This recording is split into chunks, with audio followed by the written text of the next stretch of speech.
Guys, welcome on the first AIESEC Ambassador webinar. Woohoo! Yay! Joy, joy, joy, joy, all over the place. This is very weird for me. It's the first time I do a webinar like this way, so bear with me if I make any like stupid mistakes and so on. Sort of to summarize what we're going to do today, like the MC has currently developed like this program called AIESEC Ambassador that will help you like get some soft skills that we feel can be very useful for you in your AIESEC career, but also outside your AIESEC career. We've identified a few topics, and the first topic that we will discuss is persuasive communication and elevator pitch. Now, why have we started this ambassador program? Actually, for several weeks and months already, and it started a little bit at NPC for the people who were there. We've heard that our members have problems explaining very clearly what we do. Like externals don't understand what AIESEC is. A lot of the times we hear like, yeah, but AIESEC is so complicated. What do you guys actually do? And the very traditional, yeah, sounds a bit like a cult, doesn't it? These kinds of things actually are results from the fact that we as members of AIESEC have problems getting a message across. And that's why actually we are having this webinar. People don't seem to understand what we are doing, so that means that we need to be able to find a way to explain AIESEC in a very simple and easy way. The series of sessions that consist of that together make up the AIESEC Ambassador program is for all our members, and it will help develop insights and skills that will support you guys in showing what AIESEC is all about to externals. So it's not for a specific track, it's not for a specific seniority of AIESEC members, like from a newbie to like LCPs, and we actually have MCPP joining in the webinar today, can actually be part of this series because these skills are relevant indeed for AIESEC. That's why it's AIESEC Ambassador.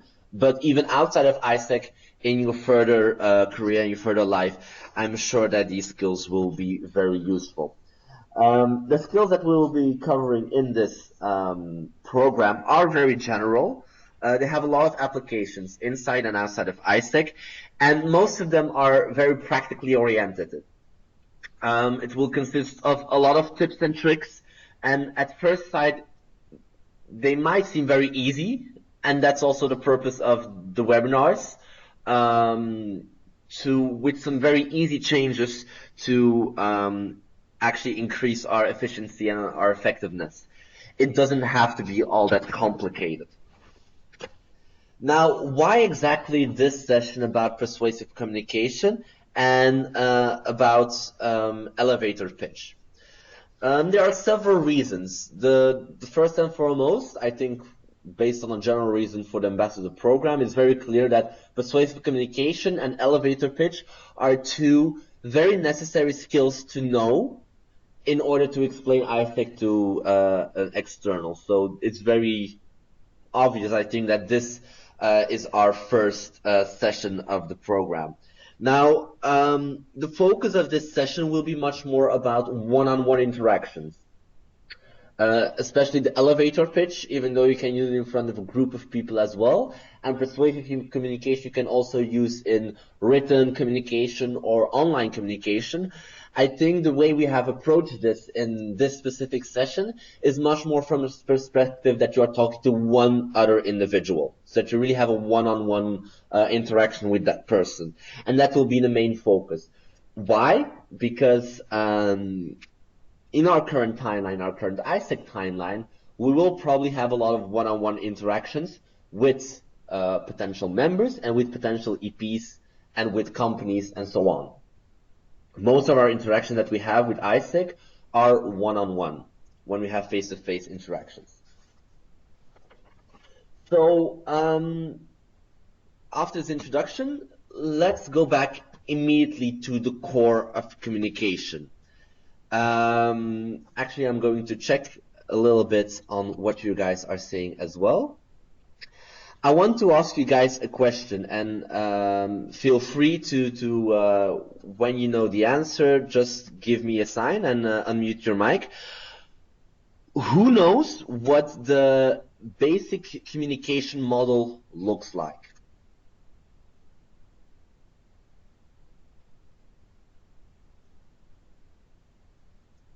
And then it became quiet.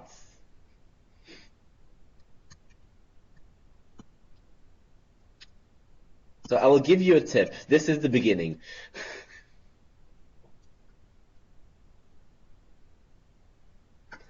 So a basic communication model, and I will try to now explain as clearly as possible, because apparently it's not that well known. But a basic communication model actually consists of two parties, a sender and a receiver. Pretty straightforward.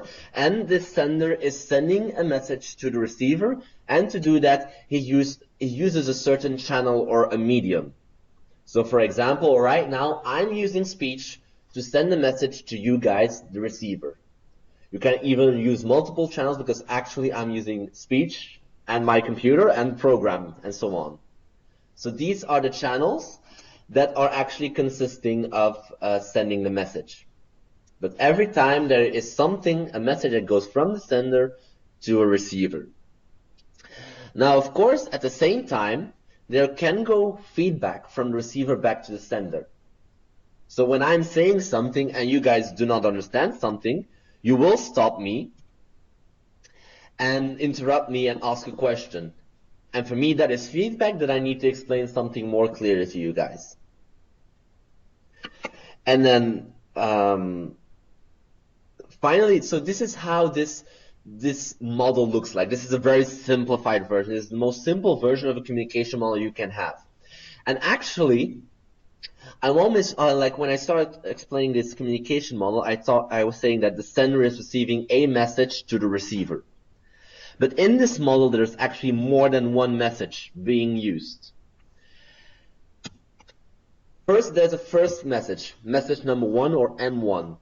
This is actually what I'm now doing right now in my head.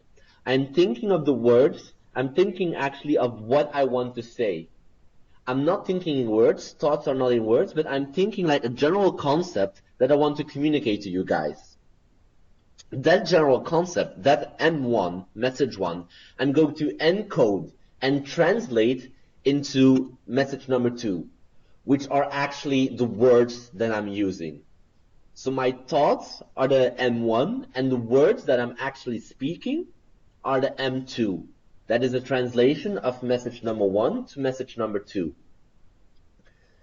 I know this is very theoretical, so again, if you have questions, stop me, but bear with me, and I will use a lot of examples to clarify it as well. After message number 2, of course, this message number 2 we send through the channel. I'm using language, I'm using a computer, I'm using this program to communicate to you guys. And you guys receive, through transmission, message number 3. So this is, again, a different message than what I'm actually saying. Because what you are hearing might not be the exact same thing as I am saying. And then finally, the message that you receive, you will put an interpretation to it. You will hear the words and you will translate those words again into a concept. You will decode it into message number 4. So to give you again a very basic example, when you are talking to a person about AIESEC, you are thinking in your head, okay, what concepts do I need to say? And then you're starting to talk. And you're starting to encode your message number 1 into message number 2. Your speech, when it's the one-on-one at least, your speech will be your channel, will be the medium through which you transmit your message. The ears, to be very technical, the ears of your receiver, of the person you're talking to, will receive message number 3. and then that person will put an interpretation to that message to understand it, and that is the decoding. So I'm correct that everyone understands these 4 messages. And please give me a sign if you do and if you don't. Okay. Super, super. So, of course, you already see this is a very complicated process. So what does that mean? If it's a complicated process, that also means that a lot of things can go wrong. And then we're talking about noise. And noise is a very well-known concept in technical transmission. For example, what we were experiencing in the beginning of this webinar, with all the feedback and the beeps and the actually literally the noise on the transmission, we were not able to understand each other's messages. So this is something, to give a very concrete example, noise is always something that will prevent a message being translated in the right way. So when we are talking about noise between the M1 and the M2, that means that something is going wrong in the encoding. That means that the concepts that I have in my head, I do not formulate them in words the way they should be formulated. So this is when people are struggling putting something into words. I think we've all had that feeling already, that when we try to explain something, we are not able to find the right words. And if we are not able to find the right words, then we cannot expect our receiver to understand what we actually mean. So this is noise on the encoding. Something is going wrong in translating the concept into actual language. Between M2 and M3, that's the traditional noise that we all know. This is when something goes wrong in transmission. Most of the time, a lot of the examples that are given here are technical problems. But also, for example, during a one-on-one conversation, there can be noise. Very literally, for example, when we have an AIESEC stand at an event at the university in a big hall, and there's a lot of other stands as well, and we have difficulties understanding the person we're talking to, that's noise as well in transmission. Okay? And then finally, the third type of noise is noise in decoding. And that means that what they are hearing is not the exact same thing as what they are translating into concepts. To give a very traditional example, it's misunderstanding a certain word.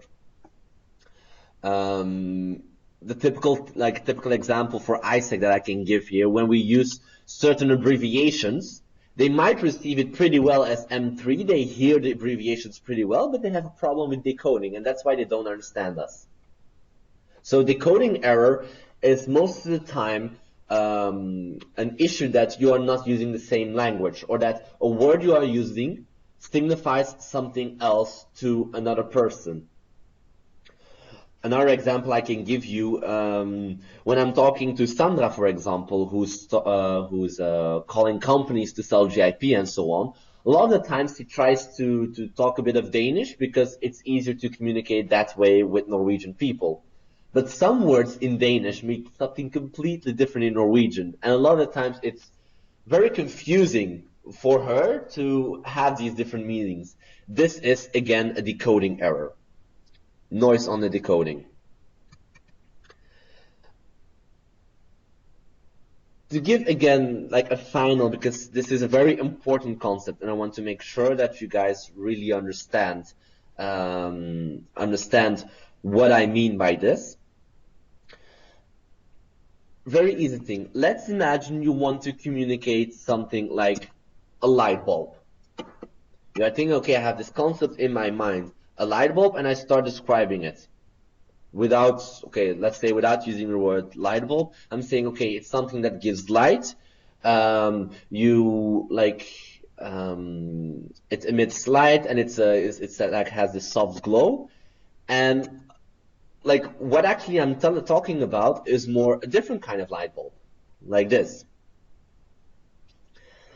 I'm talking to another person, there's some problem in transmission, and he only picks up certain words. So he hears glow and emitting light, and he thinks I'm talking about a candle.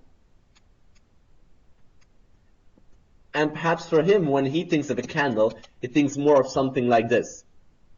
So you see how far M4 is already the distance between the meaning of M1, our first message, our like traditional light bulb, to what people like our person we are talking to is perceiving as the message, M4, is something completely different. So it's really important that you are very much aware of this, like first of the communication flow, but secondly, and that's perhaps the most important part, that you are aware that there's not one message in play, but 4 messages in play. And that these messages can be jumbled up because of interference, because of noise, because of errors. So our goal is actually to make sure that M1 is as close as possible to M2, M2 is as close as possible to M3, and M3 is as close as possible to M4. So that in the end, M1 is as close as possible to M4. To be honest, you will never have a completely equal message. There will always be some level of noise on your communication. That's normal. But of course, you want to limit it as much as possible, and you want to keep it to a minimum. Is that clear for everyone?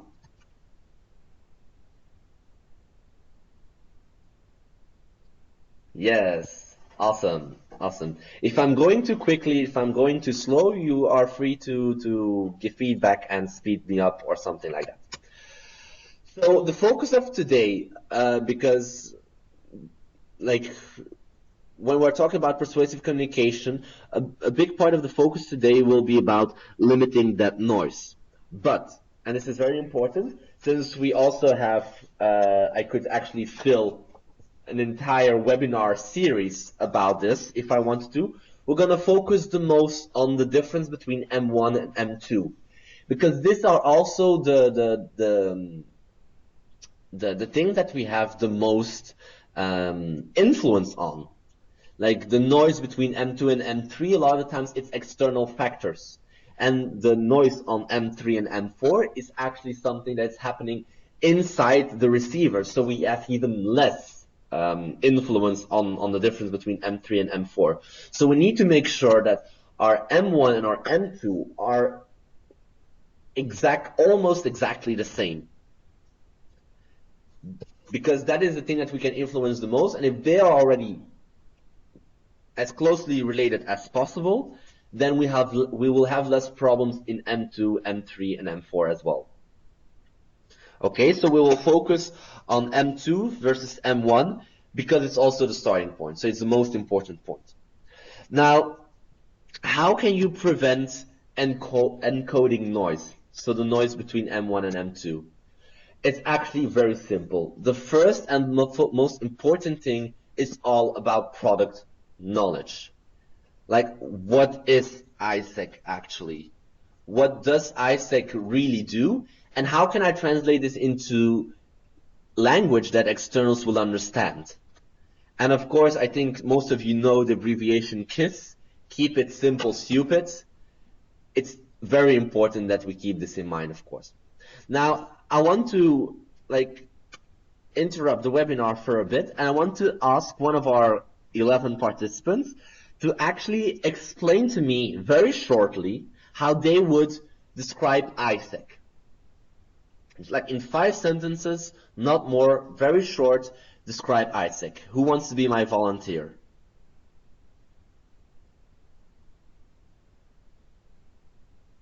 And if no one is willing to volunteer, then I will pick someone. So please volunteer.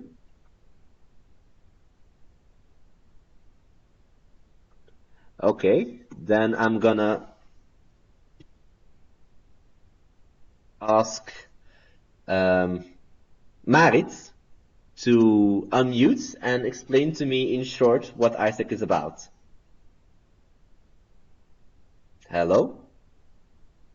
Hi. Yes. Yes. AIESEC is the world's biggest student organization, and we work to get people closer together, like make people have feel like a global citizen. And we work with sending people on exchange to kind of I forgot the word in English. Achieve this. To achieve this goal. Okay, thank you. I'm going to give you some immediate feedback. Don't see this as like as negative feedback. See it as something like we are here together as a group and we are learning together. There are a few things I want to say. I think it was like indeed it was unprepared, of course, but it's very important actually that as an AIESECer at least, at any given time you should be able to explain AIESEC at any given time. Like even if you meet someone on the bus, you need to be able to explain AIESEC. So for future reference after this webinar, really try, and we'll work on it during this webinar as well, really try to have sort of a template in your mind so that you can explain AIESEC in a very easy way. Because since you were now unprepared, you indeed had like some problems finding the right words and were using words that were very much internal, or that the meaning is not really clear of. To give a very concrete example, you use the concept of global citizen, and it's indeed an external brand. But by just saying the words global citizen, if this person does not know our brand, then he will not understand what you're talking about, what you mean with global citizen. Right? I also think it has to do something where they're talking to a person and not a computer. It feels kind of weird because I've done it okay before. Yeah, of course, of course. It's always a little bit tricky to adjust to a different environment. But like I said again, this is feedback not to you personally, but this is like us as a group hearing what you said and seeing how we can improve it. So we're like really here as a group to improve. So one of the most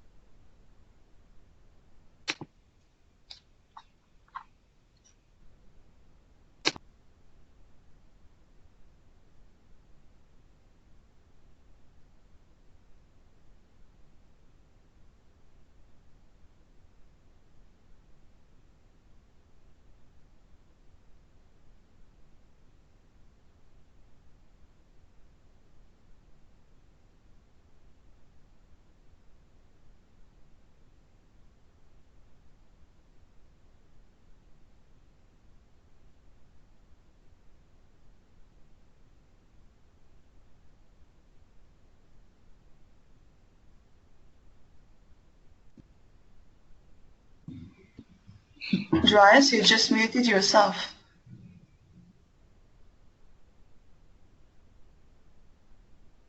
Are you hearing me now again?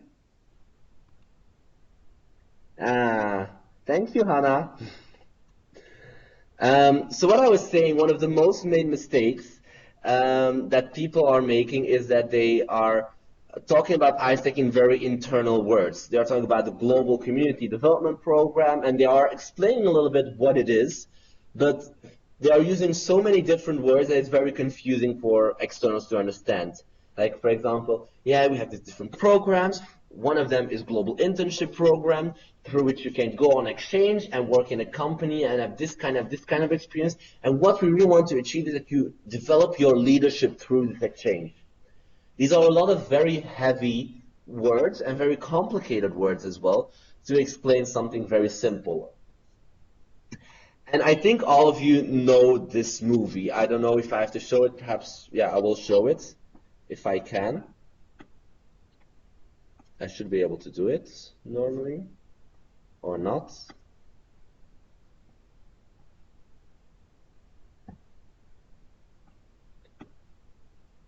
Okay, it's not playing, so we're going to improvise a bit. So for the people who haven't seen it, I think most of you have seen it. This is a little video that AIESEC International has made to explain to external people why we do what we do. And it is indeed talking about exchange, because exchange is our core, but it goes much further. It really explains the reasons why we're doing exchange and what we're specifically doing to achieve that, and why it's so important that we are doing that and what we are doing different from other people. So for the people who haven't seen it, I would really suggest for you to check this out, because this is what I was talking about. This was taking AIESEC, thinking of what do external people know and what do they think, and then indeed translate it into something that they can understand. So very important to know all of this, how to translate it in something that the receiver understands, is knowing and understanding the receiver. So you need to know to who you are communicating, who is your target.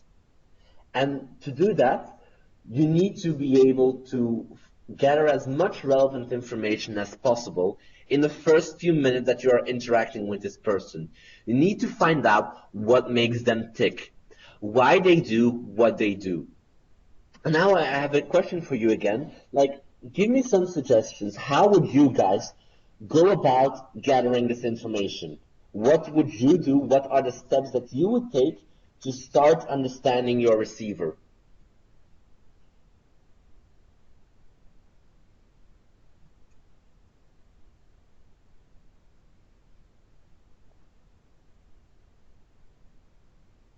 Okay, Lynn, what do you think?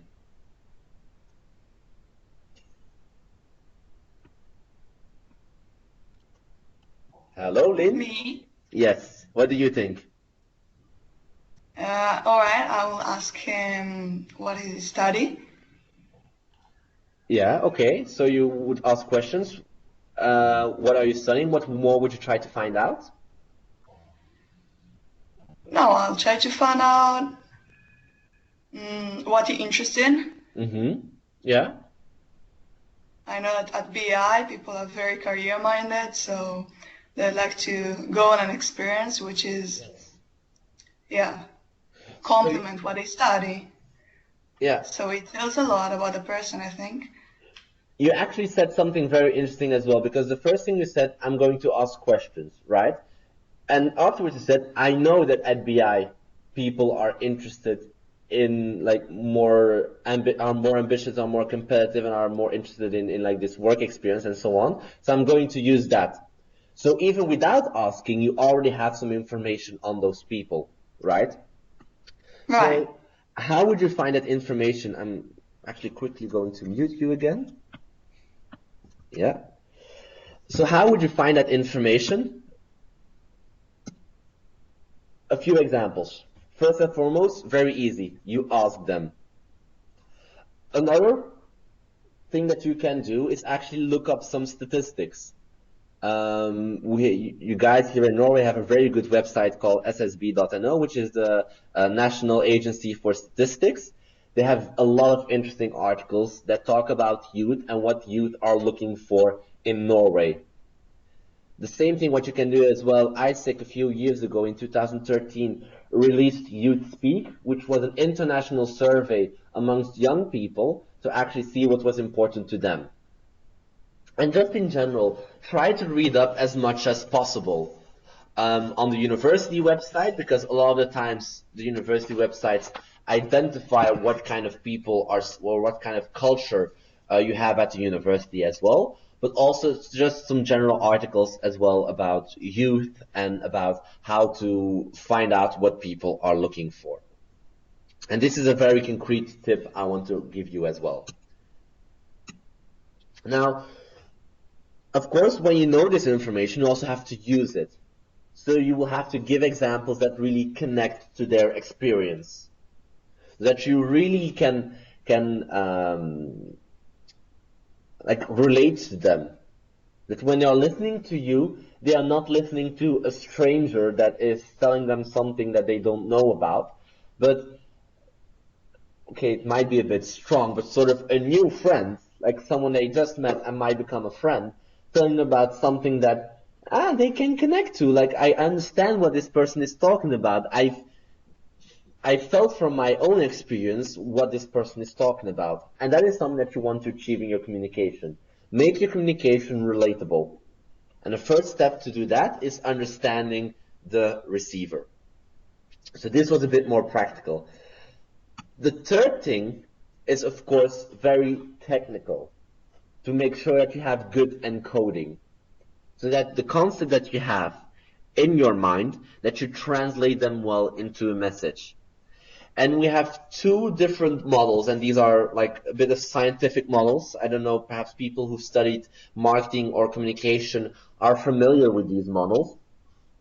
But these are two models, the elaboration likelihood model, or the ELM, and the theory of reasoned action, or the TRA. I'm going to use abbreviations because we like abbreviations in AIESEC. These are two models that will help you in deciding how you have to encode your message. So how you translate those concepts in a way that will speak to your target audience as well. Okay. And the first thing that I want to talk about is the elaboration likelihood model, or ELM. This is how it looks like. I know it's very complicated, and I made a different version of it that's a bit more easier. But as soon as you understand the easier version, you can actually use this as well as a flowchart, because you can ask yourself those questions that you see in this flowchart and say yes or no, and depending on that, you know more of the strategy that you have to use, which type of persuasion that you need to use. So now we really end up in persuasive communication, guys. So the elaboration likelihood model actually says that you can use two different ways of communicating to a person. You can either use the central route or the peripheral route. The central route is the part of the communication that is focused a lot on rationality. These are things like arguments that you use that are really, when you think rationally, they have to convince the other person. Like, for example, specifically for AIESEC, it's a very easy way, a very open organization, and you will be able to put things that you learned into practice. This is something very rational because, of course, as soon as you work in an organization, you're going to do practical stuff. So rationally speaking, it's a very logical argument to accept. And this argument travels through the central route. Okay? Stop me again if I'm not being clear, right? The other side of the spectrum is the peripheral route. This route is much more centered on feelings. What is the person feeling and what is the person connecting to? So these are much more like the softer way of communicating something. Typical peripheral cues, peripheral elements that you can use in your communication is color, images. All the things, like all of these little things that you can pick up through your senses, and that you pick up some, like a lot of the times even without knowing. This is the extreme side of the peripheral route. So when we're talking about the peripheral route, we're talking about not your reality, we're talking about the other person's reality. Because certain cues, certain elements that might mean something to you, might mean something completely different to someone else. So we really need to keep in mind that when we're talking about peripheral cues, that we need to be aware that these cues need to make sense, that these elements need to make sense in his or her reality and not our reality. Now, what's important to know is that it's not an either-or story in this model. You can use both central as peripheral, and it's actually even recommended to use both. You have to keep in mind that between this central route and this peripheral route, it's not black or white. There's a whole spectrum of gray in between that you can use to sort of create a balance between the two. So you don't have to make the choice between the two, but depending on certain elements, you might want to put more focus on one or the other. When we're talking about the central route, we are talking a lot about information, like very objective things, objective information that you are sharing with your conversationalist. While on the peripheral route, we're talking much more about beliefs. Not only the personal beliefs of the person we are talking to, but also the beliefs of our organization. For example, our values as AIESEC, striving for excellence, is a peripheral cue. It's a belief that we hold dear in our organization, and of course, this is why we have to know our audience. This is why we need to find out all this information, ask these questions. If this value resonates really well with the personal beliefs of the person we are talking to, then we are having much more effectiveness in persuading this person. So our persuasion, our efforts will be much more efficient if the beliefs that we are communicating about, the beliefs of our companies, align with the beliefs, like the personal beliefs of the person we are talking to. So in the central route, we are using actually our product as a persuasion. So the very abstract, concrete information about our organization, which are our products, by showcasing them, we are using persuasion. While at the other side, in the peripheral route, by pressing the right buttons, we are persuading the person we're talking to because he has certain internal elements that align really well. So to put it really easily, when we are talking about the central route, we are talking about what is the organization, what is the product. These are like the hard facts, the numbers, very straightforward, and there's sort of no debate possible over that because it's black on white, right? And it's just whether or not the person takes the time to think about it and use his rational mind to go over this information, that will decide whether or not we will persuade the person, right? On the other side, the peripheral route, we have the why question, because this why question relates very clearly to beliefs and something that's internal. Like the why question is a very internal question. Why are we doing AIESEC? This is something that is very personal to us, right? And that might be completely different for another person. Of course, it will always be a little bit similar because in the end we are in the same organization. But the end result is that everyone might have like different variations on the same topic. So, switching again to the central route, in the central route you're using a lot of details, numbers and hard facts.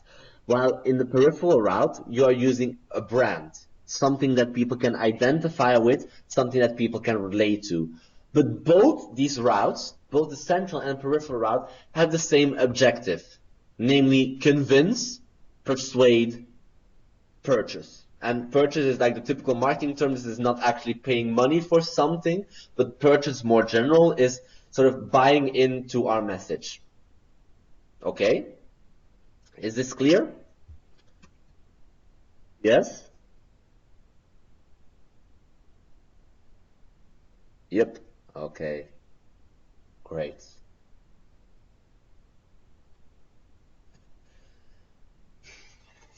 So, of course, this is a very easy model to understand, in my opinion. And now, if you would go back to this model and look at everything, you will understand it much better. Now, next to knowing all these different steps and all the difference between the central route and the peripheral route, we also have to ask ourselves the question, what do we have to choose? Like, where do we need to put the balance? Like I told you from the beginning, you don't have to make a choice between the two, but you need to every time decide on a certain balance between central elements, central cues, and peripheral cues. And the way you will decide on this is what we call modifiers for the ELM. So things that will modify our decision on what kind of cues we will use. And the first one is motivation. The motivation of the person. So this is a lot about the background of the person that we are talking to. When we are talking about motivation, we are asking ourselves the question, is this person motivated based on his background to accept our message? Yes. And what are the personality traits that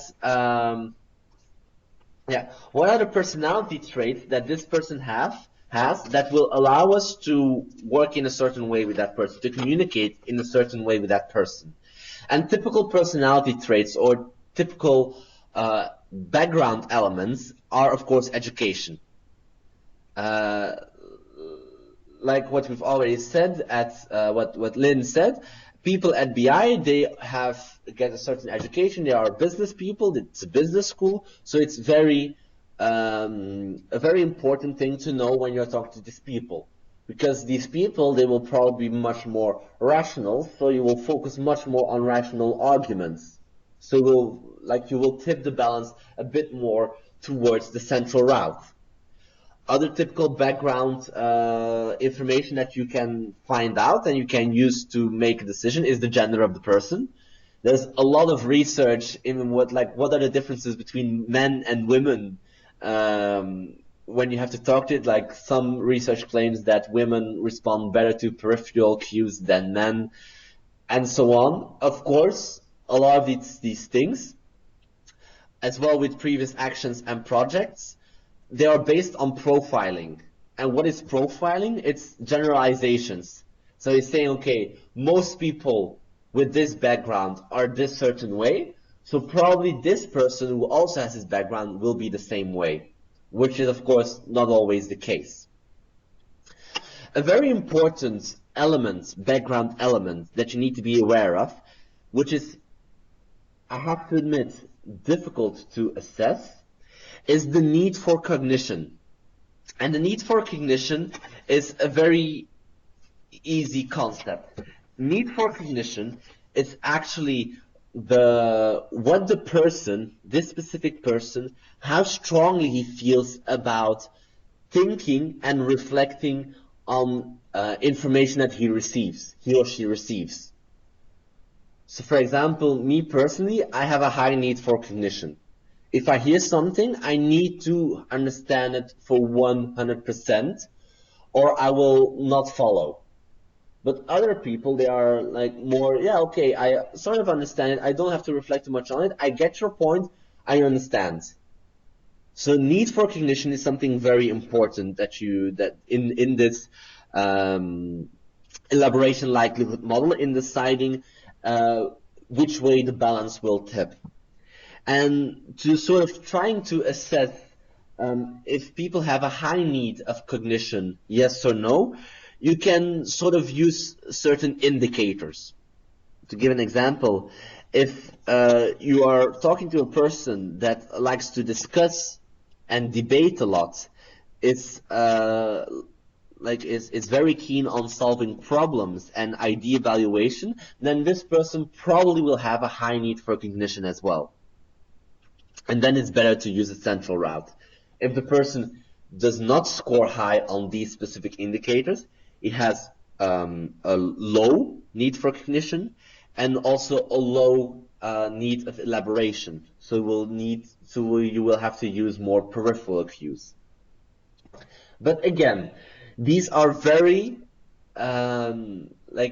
using these indicators, you are generalizing a lot.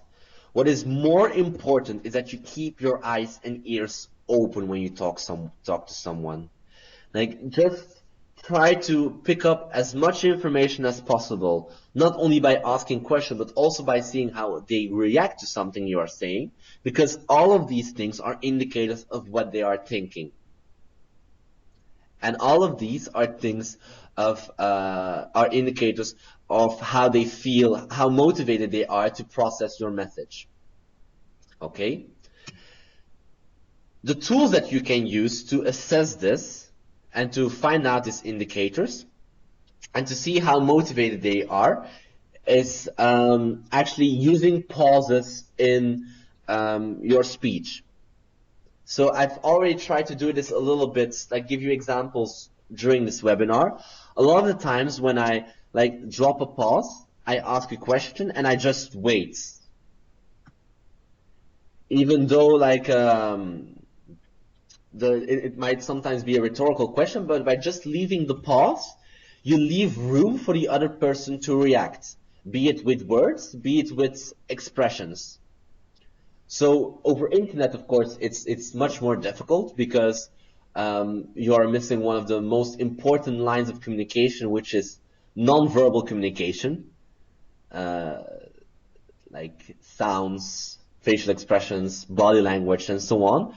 So normally, especially when you're talking one-on-one, when you drop pauses, you have to watch out for these kinds of things.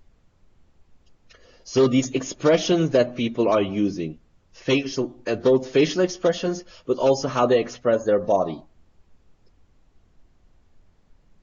Next to that, you can also, when they reply on a question, listen to their intonation. Like what way are they actually saying something? And it can be like when they're talking fast, they might be more enthusiastic about it. When they are talking slow, they are less enthusiastic about something. When they are talking slow, perhaps they are thinking about their words, like I'm doing right now, and they are not yet convinced about the idea that you are selling. So again, like from all these little elements, you can pick up a lot of things. So my advice to you, my advice to you would be to test out these tools, because some things work better with some people, not only for you personally, but also with the people you are talking to. To give you an example, when I'm talking to a person, what I really like to do is two main things. I leave a lot of pauses, because I gather a lot of information that way by just giving the other person the space to react. And the second thing I do, I ask for a lot of confirmation of the other person. Do you understand? Or just with with this one word, like this is what we want to do, right? Question mark. So you ask for confirmation, you challenge the other person to agree with you. And even though they might not 100% agree with you, by the fact that you force them sort of to agree with you, they become more and more convinced of what you're actually talking about. These are two things that I like to use. And these are my personal preferences. So again, try out like these tools. There are much more tools as well that you can easily find. And try those out as well and see what works best for you. But on the other side, you also need to watch out what works the best with your audience. I've noticed as well that in Norway, I have a lot of problems reading people. It's not that easy anymore for me to read their facial expressions and to read their body language. So when I leave a pause in Norway, most of the time I don't get any reaction. While if you would do that with, for example, someone from Latin America, this person jumps in this pause and starts talking back to you. So there's a lot of cultural elements that you need to keep in mind as well on this when you are deciding on which tools works the best, to pick up on these indicators that will decide how motivated this person is to listen to you and to accept the message that you are sending. Okay? Can we have an agreement that you understand? I'm leaving a pause for you to respond. Excellent, excellent. So the second modifier that we have is ability. And ability is completely defined by your environment and personality traits. So when we're talking about ability, is actually asking ourselves the question, are they able, is it possible for them to actually process this message? To process the element that we are sending, yes or no? Because if they don't have it, we need to adjust the way we are communicating to them. things that are very important in this is environment and personality traits. Environment is pretty straightforward. To give you a very clear example, when you're talking, and we will exercise that later, when you're talking to someone in an elevator, you know that this person will leave pretty soon, the elevator, perhaps on a different floor than you.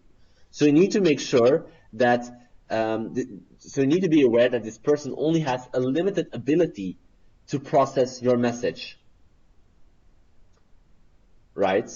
Or when you are talking, like I told you, in a big room where there's a lot of other people and there's a lot of background noise, this will also limit the other person's ability to process a lot of information, because there's a lot of background noise that will make it difficult for the person to concentrate. On the other hand, we have personal traits. And I'm going to only give you the most important example, which is cognitive capacity. Cognitive capacity is a personality trait that is very important to know, and is very important in the way that we, each of us, process information. It's a personality trait that is not fixed, like when you compare it to need for cognition. It's very similar. It plays into the same area of traits, but while need for cognition is fixed, it's like this is how you are. Like cognitive capacity can change over time. Like what is the capacity that you have at that moment to process a message? Like what is your brain capacity at that time that you can use? For example, if someone is preoccupied with something else, then his cognitive capacity will be much lower for your message than it would be normally. But like when you're having a one-on-one conversation with someone, and there's no like disruption in the environment, then his cognitive capacity will be much higher. So you can give him much more information as well, because he has much more capacity to process information. While when you have low capacity, you will have to put a much simpler message. To give you an example, when you're doing a clash shout, you are talking to perhaps 200 people at the same time. You have to be aware that when you're talking to 200 people, there's much more distraction going around. So your message needs to be much more straightforward and much simpler, right? While when you're having a one-on-one conversation, you can take much more time to explain something, because this person is listening to you, is paying attention to you specifically, and if something is not clear, you can pick up on it and clarify it. So there can be much more interaction, and there can be much more information that is exchanged. This modifier, again, will decide on whether or not you will tip the balance to central or peripheral cues. But it's not a one-on-one thing. Like even when you have low capacity, you can still use central cues, but they need to be much more clear, much more straightforward. But central cues always take more cognitive capacity, need more cognitive capacity than peripheral cues. Like I said in the beginning, a lot of the things that we receive as peripheral cues, we process unconsciously, right? So that is why if you process it unconsciously, it takes much less capacity for us to process. Okay, this is clear?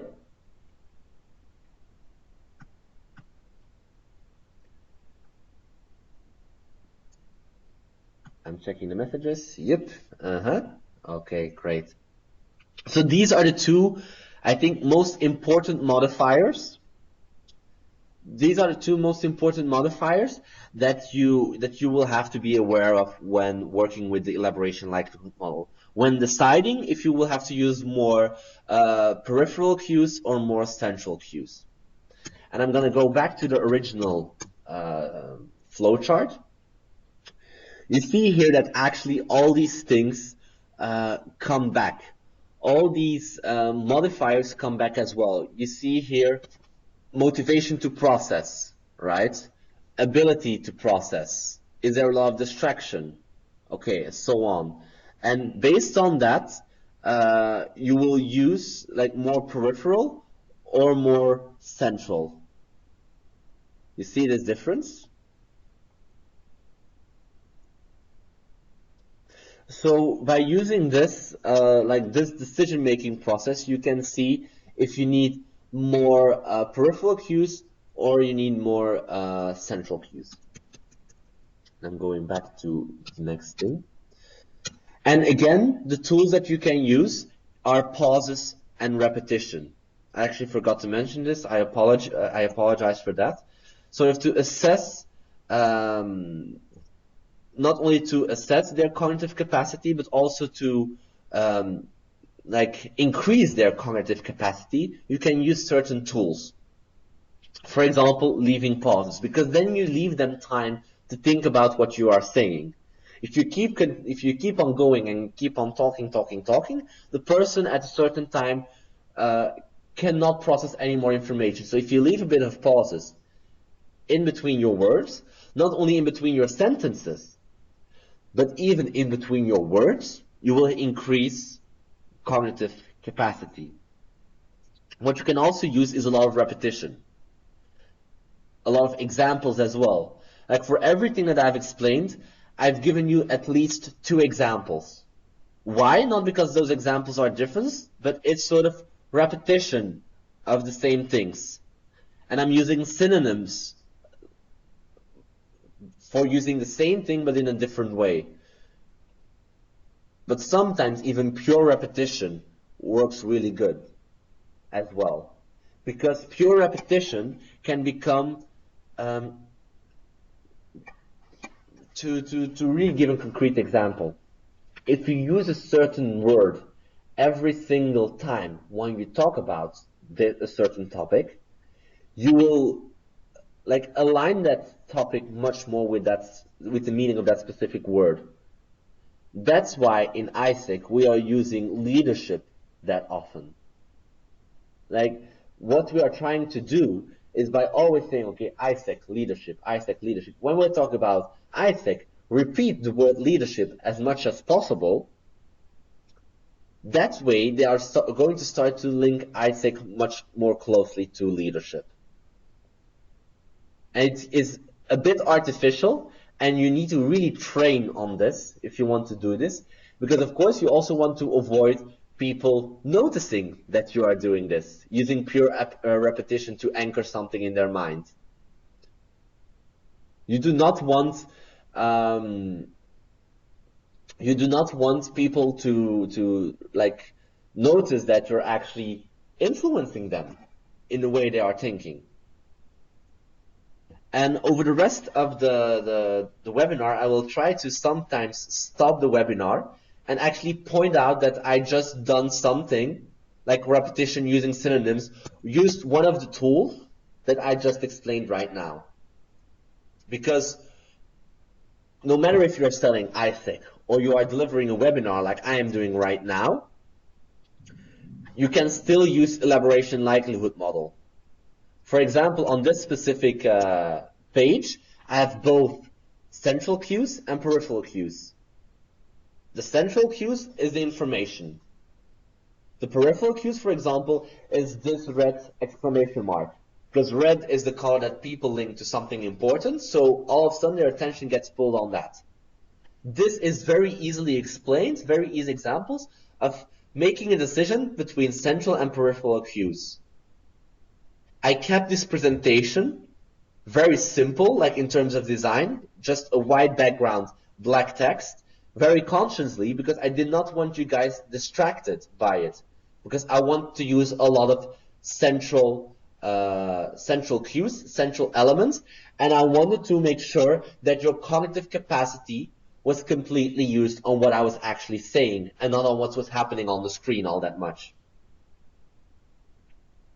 So you see, these are very simple ways of working with these concepts, but very important ways to ensure that your message is well received, to make sure that that you encode your message. So this is a decision-making process, right? So this is very important concepts to be aware of when you decide how you will encode your M1 into your M2. Which specific words am I going to use when talking about this topic? How am I going to use pauses? How am I going to use repetition, and so on? Which like visual cues will I use to translate this concept into into a message that I'm sending, right?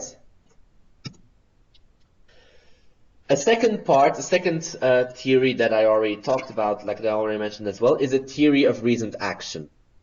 Like, while the elaboration likelihood model, don't watch too much yet to the slide, but while elaboration likelihood model was focused on their decision-making process, sort of, yes, that was much more focused about persuading them of something, the theory of reasoned action goes one step further. It goes into how do I make sure that people will execute a certain behavior. So it actually explains, and this is the end point of the theory of reasoned action, this is the most important one, it explains where our behaviors come from. And it explains which different steps you have to go through to change behavior as well. And to go back from behavior to the front, I will work backwards. The first thing that needs to be there for a behavior to happen is a certain intention.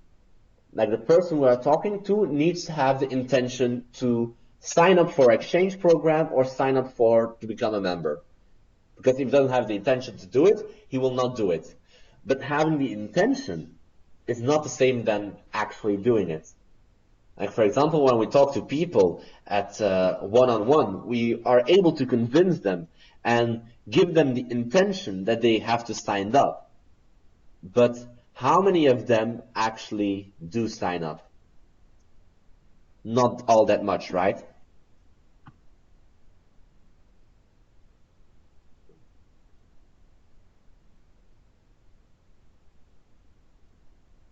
I'm seeing that there are some problems with the audio. For people who had problems during the webinar, don't worry about it. It's being recorded as well. So if you missed certain important parts, you can always go back and check on the recording. So what I was saying is that intention is, of course, very different from behavior, and we see it in our day-to-day life, in our day-to-day operations with AIESEC as well, that they are both very different. And an intention to do something gets influenced by two different things. On the one hand, by attitude towards the attitude about the behavior. So what is the attitude of the person about doing this certain thing? For example, if he is convinced, if his attitude is that it's much better to focus more on schoolwork than to join an organization, then it will be very difficult to give him the intention and in the end give him the behavior to sign up for AIESEC. On the other hand, there's also the subjective norm. And while attitude about the behavior is something internal, the subjective norm is something much more external. The subjective norm is sort of what is the main conviction about this action in our environment. So for example, for student organizations, the subjective norm about it is that actually it's very useful to join an organization because you get practical skills, you build a network, you do something useful with your time. So that's sort of the ruling subjective norm about joining a student organization. Both the attitude and the subjective norm are influenced by other elements as well. For the attitude about the behaviors, how does an attitude get formed? Point one, by the beliefs about it. What do you personally think about this behavior? So this is not externally, this is the internal side of it. What do you think about the behavior? And how do you evaluate the worthiness of this behavior? Will it bring enough value to you? These two together will create the attitude. And these two things you can try to like influence by using the elaboration likelihood model. Like the beliefs, like we said in the beginning, like way in the beginning, the peripheral route really works on beliefs of people. Like you are transmitting your own beliefs and you're trying to align those with the beliefs of the person you're talking to. So the peripheral route and peripheral cues are really good to try to influence beliefs about behavior. The evaluation of behavior is a much more rational process. For that, you will use more central cues. But in the end, you will have to do both. You cannot choose one over the other. It's not that central is more important than peripheral. It's not that your evaluation is more important than the beliefs about the behavior. And I'm going to stop the presentation, the webinar for a bit. I don't know if you noticed, but in the previous explanation, I left more than 10 pauses in between sentences to allow you the time to increase your cognitive capacity again. And what I'm doing right now by explaining this is I'm actually repeating a same motive that I already used before. So you see again, like the reason why I stopped is to show you how you can actually use this kind of things. Some people do it really unconsciously, but if you are aware of this, you have much more control over it as well. Then finally, the subjective norm gets influenced by opinions of referent others. What does this mean? It's all about opinions of people that the person you are talking to sees as a reference.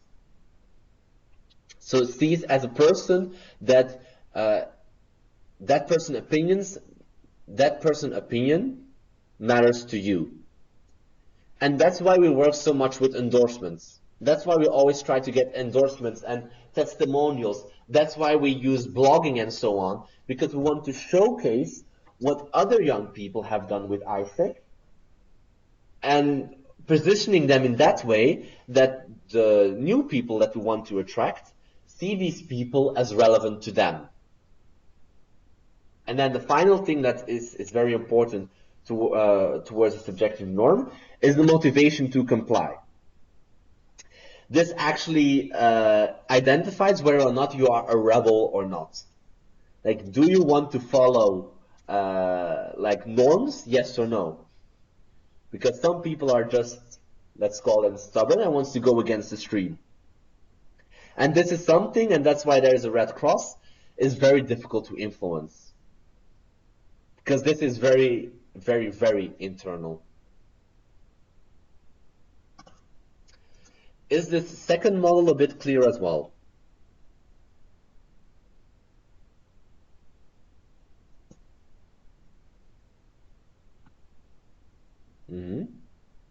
Check, check.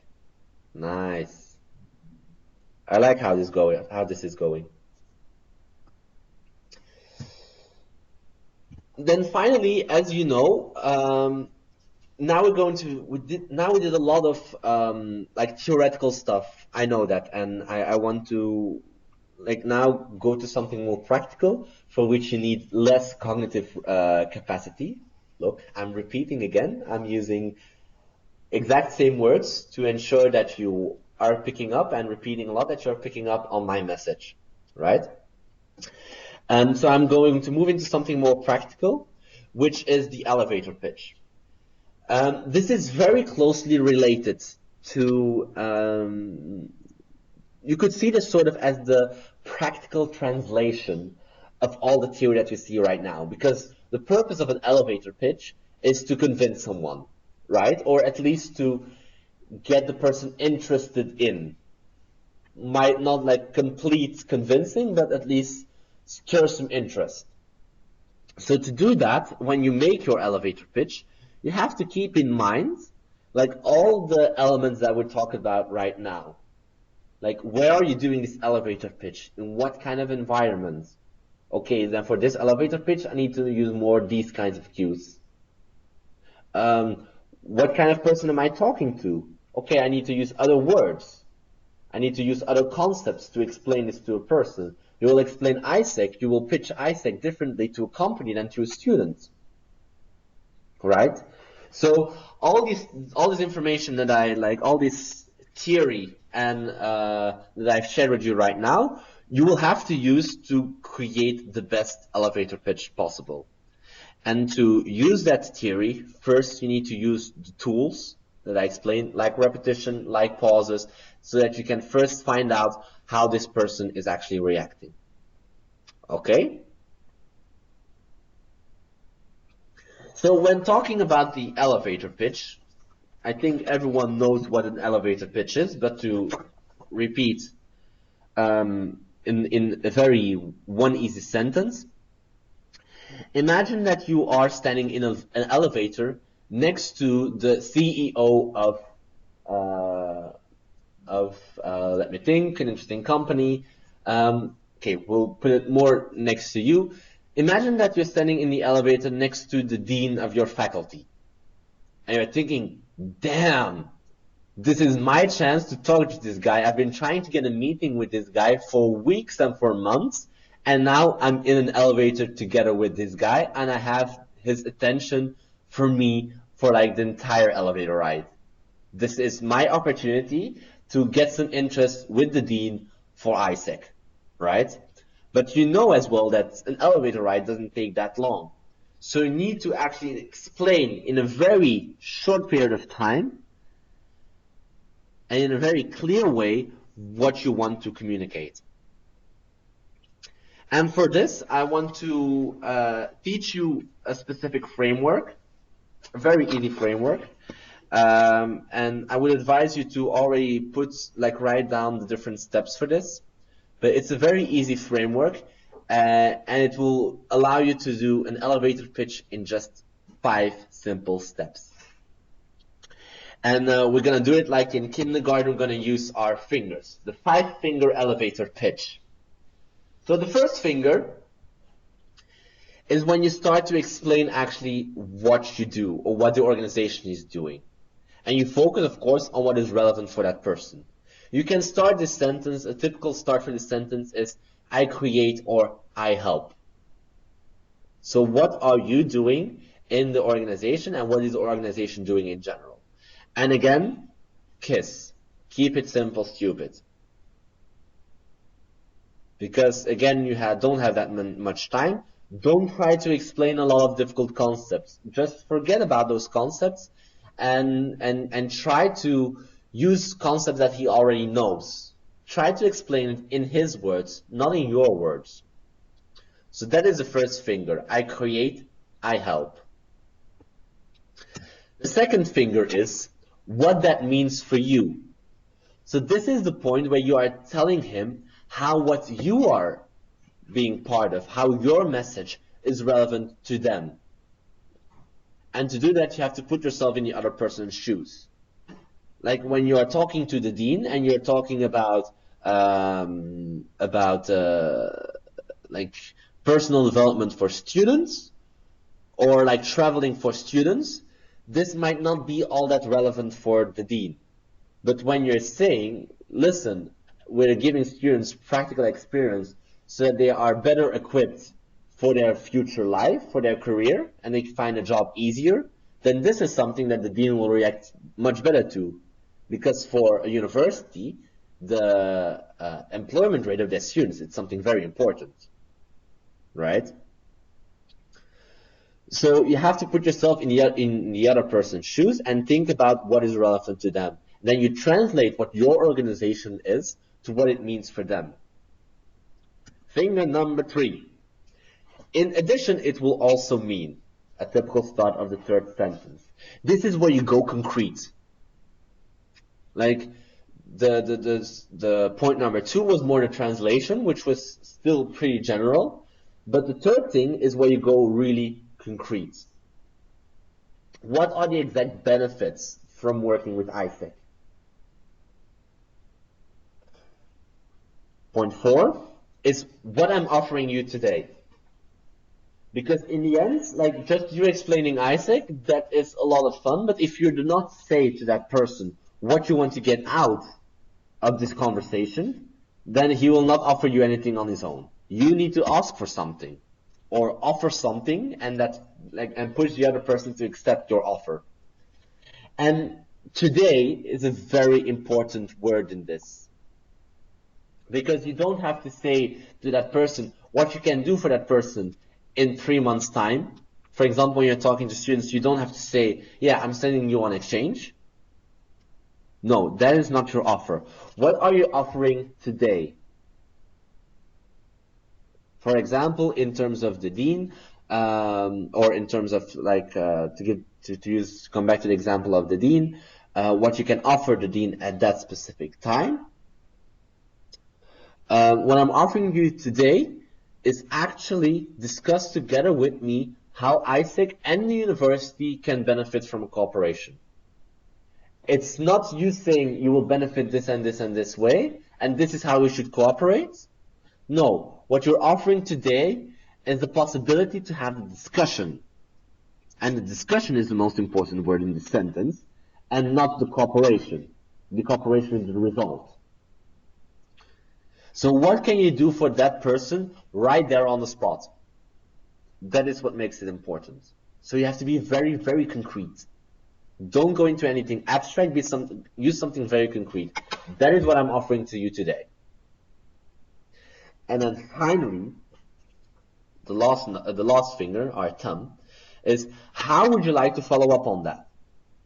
Make a concrete agreement already, but keep the commitment low. For example, to use our example from you and the dean together in the elevator, I would like to follow up on that by exchanging phone numbers, for example, and I will call you tomorrow in the afternoon to book an appointment with you. And you're telling that you're calling tomorrow afternoon, and you will call then tomorrow afternoon. You prepare that person you're talking to for this. So you make a concrete agreement. You'll not say, yeah, let's exchange numbers and we'll be in touch. That is not anything concrete. Also, keep the commitment low. Like, you will not say, okay, I would like to follow up on that by actually signing this contract. Like signing this EP contract, for example, when you're talking to an EP. Yeah, this is like a way too high commitment to ask for a person when you just met them. So keep the commitment low. And how low the commitment should be depends a lot on the person you're talking to. Like, from a student, you can expect that that person has more time to have an interview, for example. But for the dean, who's much more busy, it's perhaps much more difficult. So you will not ask for a meeting there on the spot, but you will ask for a phone call, which is much lower commitment. Okay?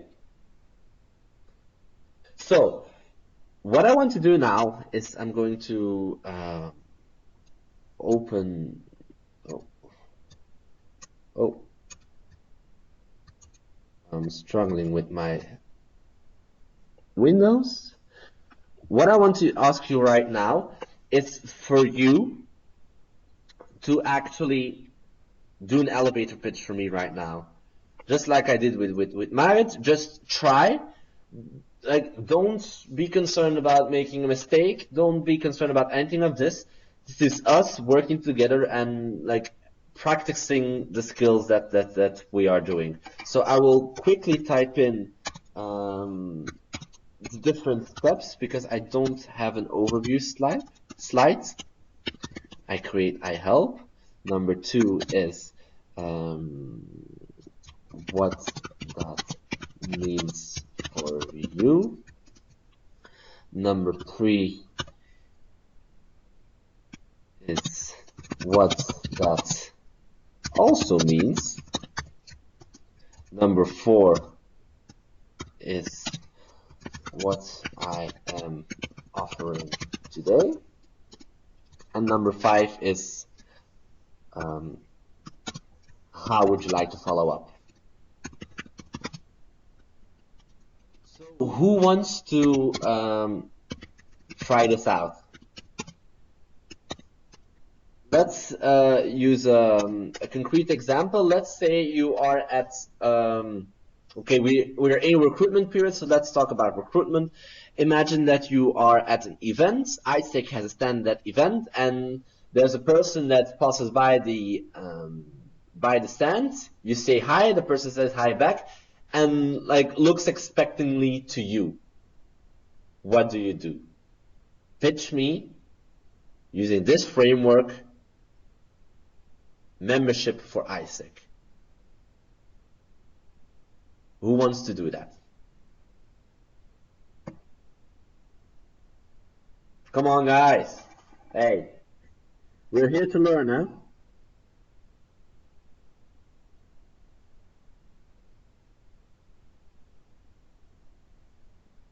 Okay, I will take a random person.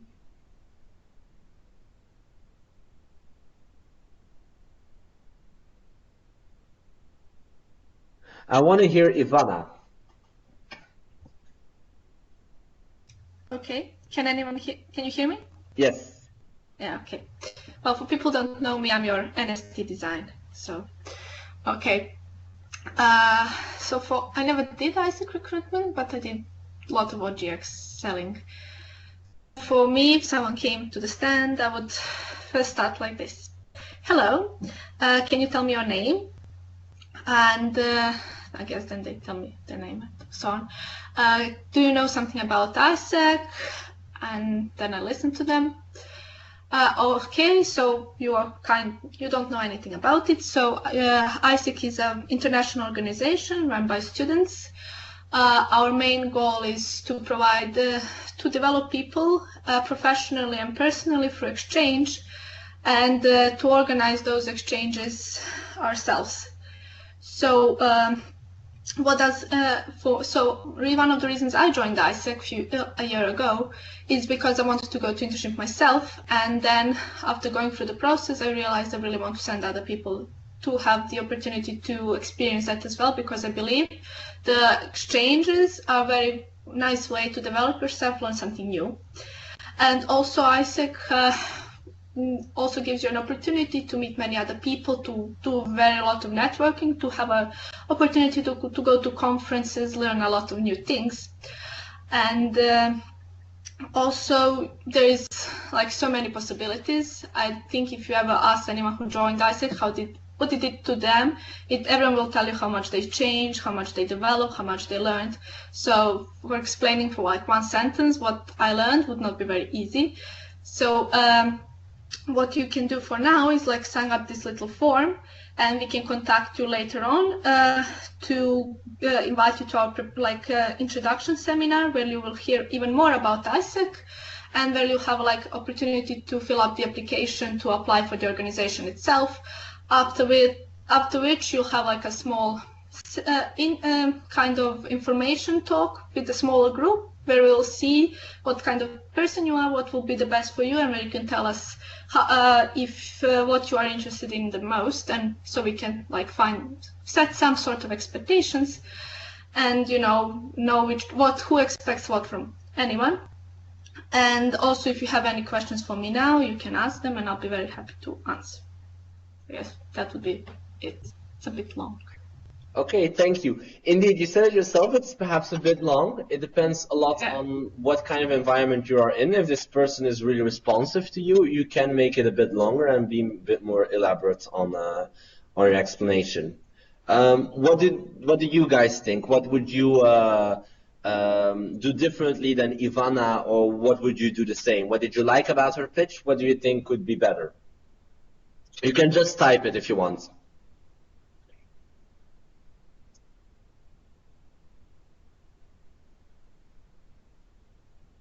Yeah, it was a bit elaborate.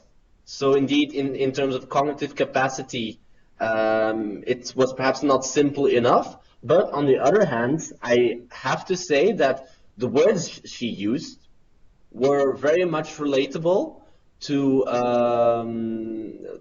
what the person understands. She didn't use any complicated words. It was very simple language, but perhaps the explanation was a bit complicated. Yeah, Marit is a very good suggestion. Like, first try to find out a little bit more information. You can customize your elevator pitch a bit more. Very good.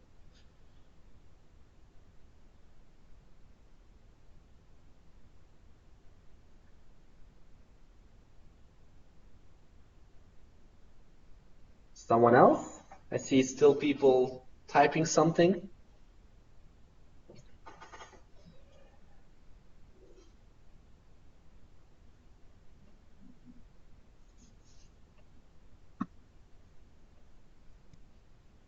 Can Yeah. I just respond to everything? Thing is, yeah, I never did recruitment. Just a second. Oh. Who? Sorry. Yeah. Someone came into my room.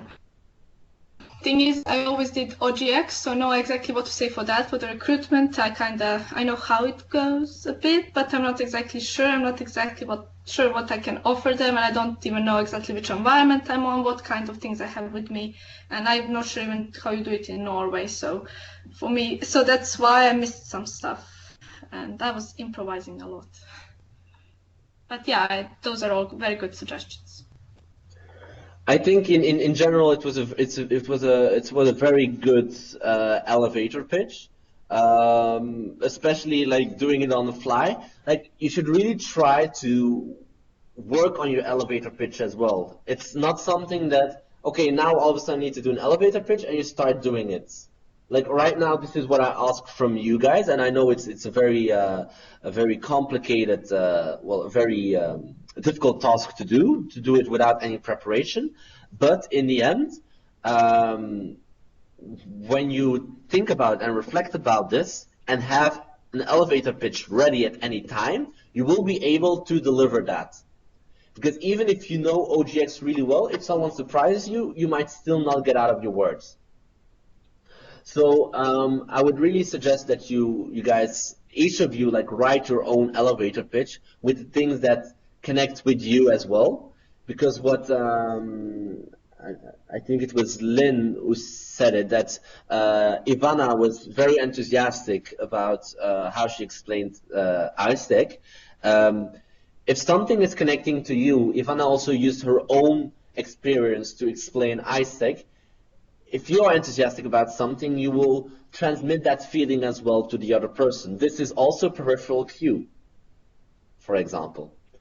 I want to hear one other person to do an elevator pitch. You already got some feedbacks. Think about this. Who wants to go next? Come on, guys, the ice is broken.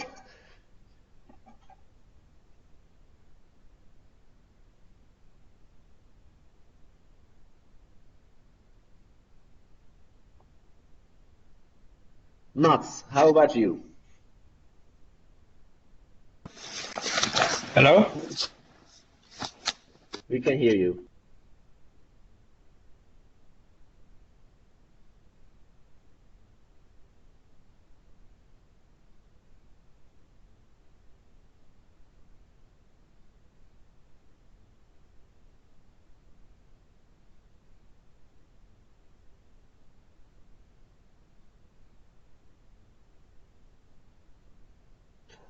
Nuts, we cannot hear you, I think.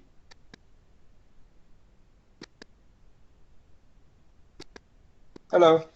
Yes, now we hear you. Okay. Yeah. Perfect. Okay, one more time.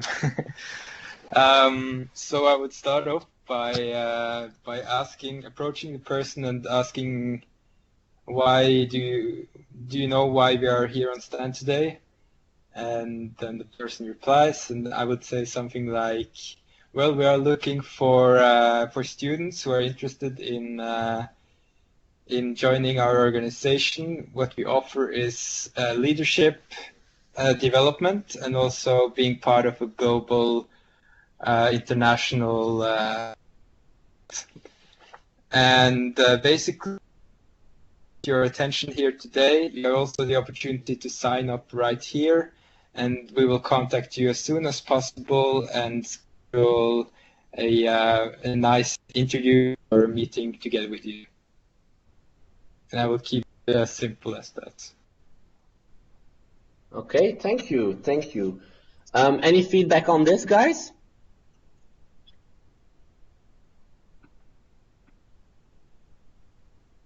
You can type it again.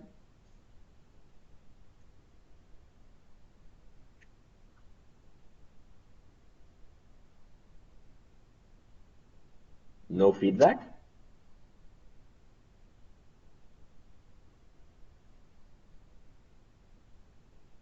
Okay, now people are typing.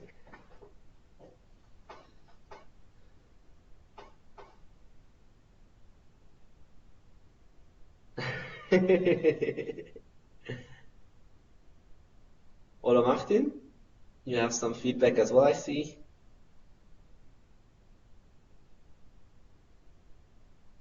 Pom, pom, pom.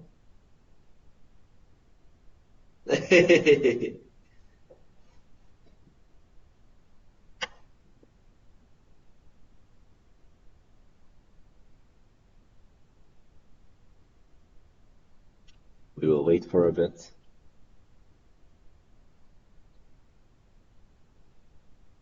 Okay, it was short indeed. It was very much to the point.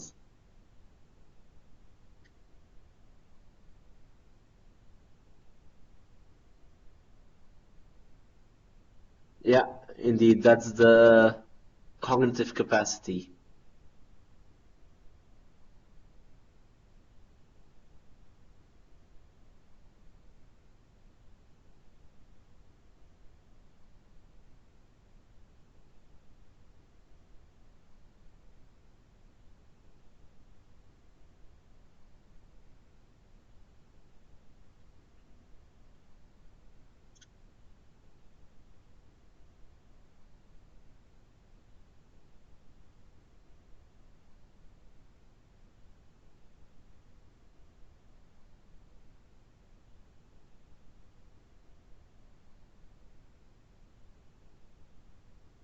So we have some more feedback coming up as well.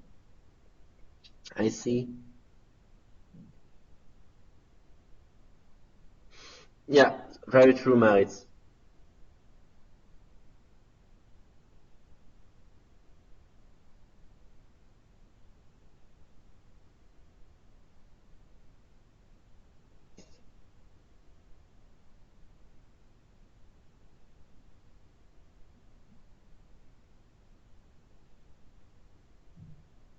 So,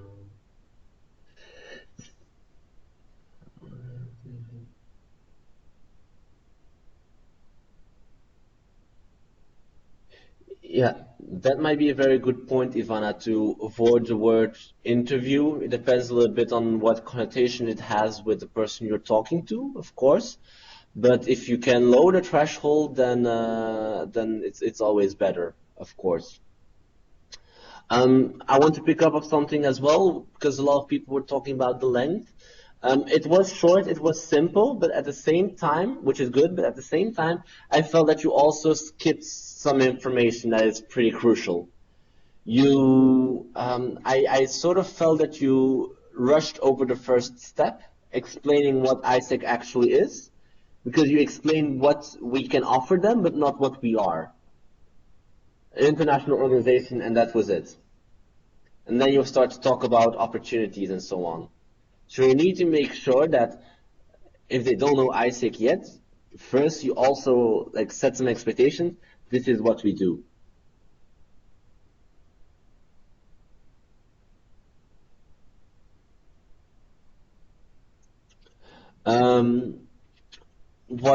Something I want to pick up on as well, something that Ole Martin as well said, that at a stand people are just browsing around. You should also not be afraid of okay, to put it very bluntly, to grab someone and to grab his attention with it. Don't be afraid to when someone you see he wants to just continue his walk, try to subtly stop him from walking away, because it's not because he is not interesting in the beginning. If you haven't even had the possibility, the availability to explain what AIESEC is, how could that person then make a right decision? I know that especially in Western European realities, people like to stay away from stands because they know that people want to sell them something and they are sort of a bit afraid of that, right? So don't be afraid to be a bit more aggressive in your approach as well. You can like walk up to someone, like even if he like stays away a little bit from. Indeed, Ivana, it happens everywhere apparently. Even if they stay away from your stand a little bit, feel free to take one step forward and to actually take a step forward so that you're actually in front of them and they have to literally walk around you. And you have to do it, of course, in a bit of a subtle way. Don't like jump in front and say, hey!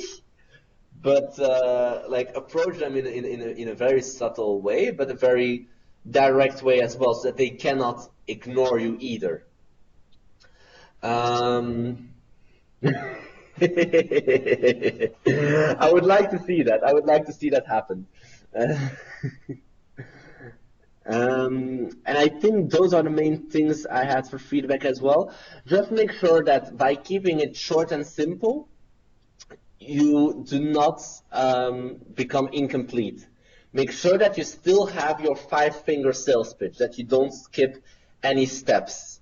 That you really say, okay, step 1, number 1, this is what AIESEC does, this is what we do, this is what I do. This is what AIESEC can mean for you, and these are the specific benefits, finger 3 now already, these are the specific benefits that you are getting out of this. My offer for today is this, and I would like to do this as a follow-up. One of the things, and now I remember as well, that could be improved from all the sales pitches, all the elevator pitches that I've heard, is the concreteness of the follow-up. Not just say, leave your contact information and we will contact you for an interview or however you want to call it, but leave your information and we will contact you tomorrow or by the end of the week, because we're having our info moments or our interviews next week, and then we'll see what time fits best for you, and then you come to an interview next week. So be very concrete as well in terms of timeline, because people like that they know what to expect, that they know what is the next step. Okay? Any questions about the elevator pitch? Wait, yeah? Yeah, that's a very good tip to write. Maybe if you write your pitch, you should try to number the different parts in the pitch you wrote, for sure. And actually, it's also pretty good to, when you do this elevator pitch, use your fingers and actually say 1, 2, 3. Okay, not say 1, 2, 3, 4, but when you're at point number 1, you have one finger. When you point at, when you go to point number 2, you show your second finger, and so on, so on, so on. Because this is also a way of applying more structure to your pitch, to your elevator pitch, and this way, the person you're talking to will also understand the structure easier, so he will need less cognitive capacity to process your elevator pitch. So you see all these different elements, they keep coming back, they keep coming back. Are there any questions about the elevator pitch?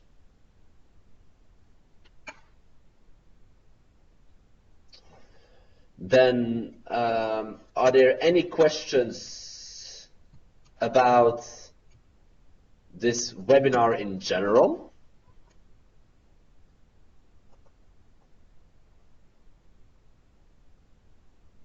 And if you want, you can unmute and ask the question, because if it's a long question, it might be easier if you unmute.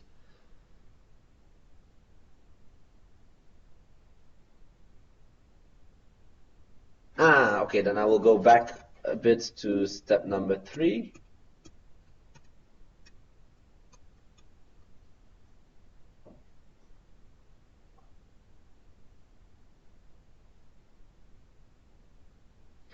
And then we'll put it down a bit. Yeah, so step number 3, finger number 3, is going more concrete, while step number 2 is the translation of, okay, let's again take the example. Step 2 is a translation of what AIESEC does that makes it relevant for the person you're talking to. So for example, when you're recruiting members, You're saying, okay, we are developing leadership or whatever you're pitching it. We give people the opportunity to develop themselves, both personally as professionally.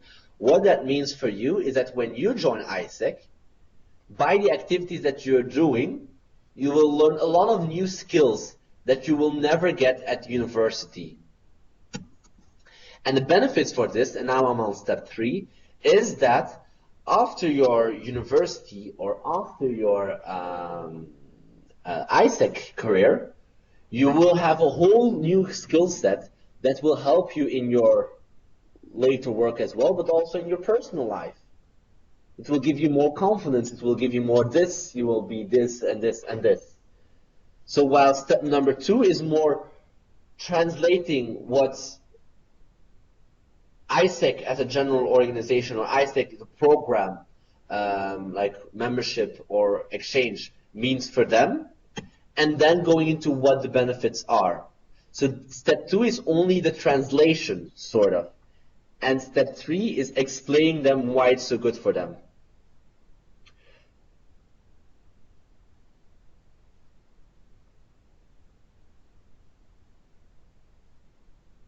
Ivana, go ahead. Okay, it's mostly for people who had a problem, who'd have problem like me, having it too long. If you have to improvise, it's like you should write your whatever you plan to say on the paper and write it as long as you can, like the first thing that comes on your mind. Then when you read it, you try to make it shorter, and then once you make it shorter, you try to make it even more short and short and short until you get it like 2 sentences stops per point.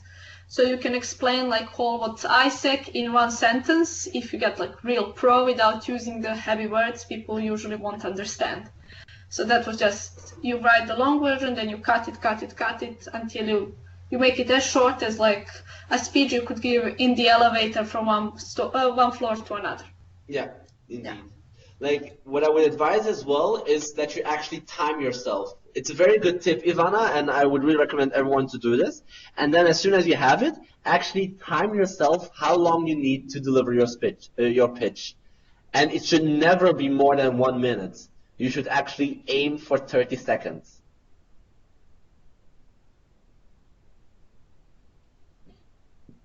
Any other questions about... Yeah, indeed, I'll go to the elevator and test it, but then you need to find another person in the elevator to test it out on.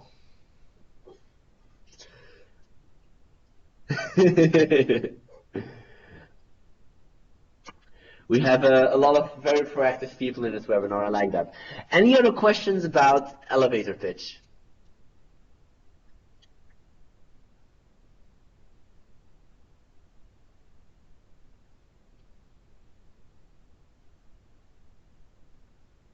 Nope.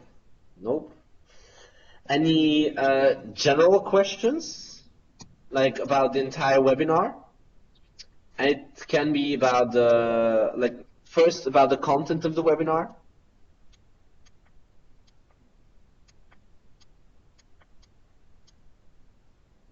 If you don't have questions, mention it as well, so that I'm not waiting and waiting and waiting.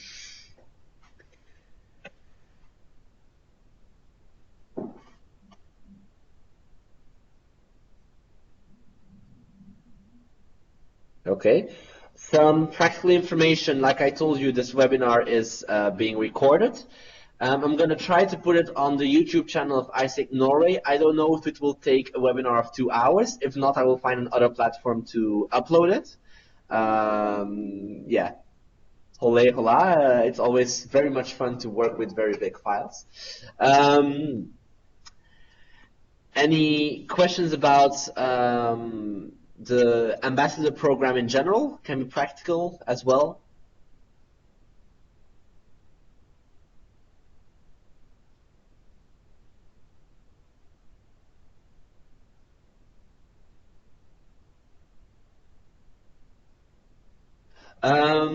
Indeed, the camera, I think I will do that next time. I'm still trying it out, but I was a bit out of my comfort zone by the fact that the presentation was not working and I had everything focused on my screen. But it's good feedback and I will definitely take it for sure. How often it will take place? It will depend a little bit. Like right now, we have sort of a list of topics that we want to deliver, but we're still sort of in creating a schedule for all those topics. We're also going to try to do a few physical ones, like if we have a conference, see if we can have a soft skills session there as well and brand it as AIESEC Ambassador. So there's no like fixed period. It's not like every 2 weeks or every like this, but we'll always try to warn at least 1 week beforehand, before the webinar starts, would happen. And as soon as we have more information, if we have a schedule, then we will let you know for sure. We want to keep this program very flexible as well.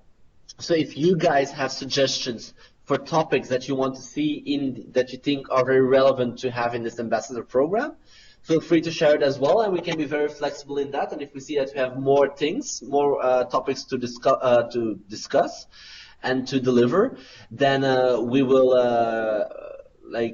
create more webinars or create more sessions at least. As well, right now we are planning to see if it's possible to have some external people delivering a webinar as well, because of course, as an MC, we know a lot about our own thing, and I know a lot about communication, but there might be some soft skills where we need an external person on, and we will of course try to get an external on that. I'm already talking to some fellow AIESECers from other countries to deliver some webinars as well, which will be a lot of fun.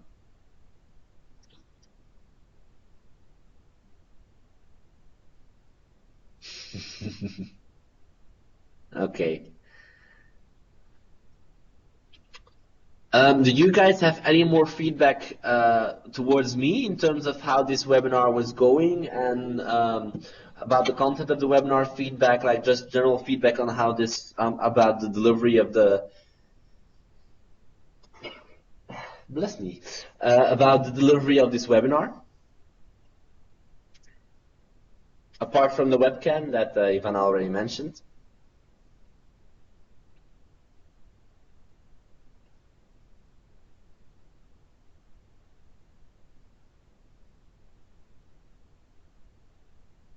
Ah, nice, thank you.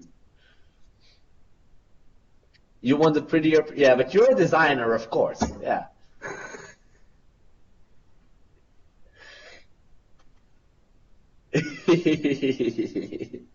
I will work on something still basic, but at least some sort of designing about it. Actually, my first idea was to not use a presentation, but to use a whiteboard.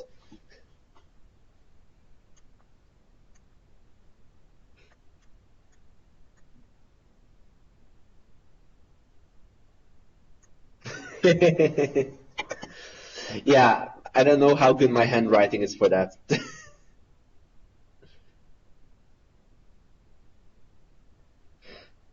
Any other point that you want to make?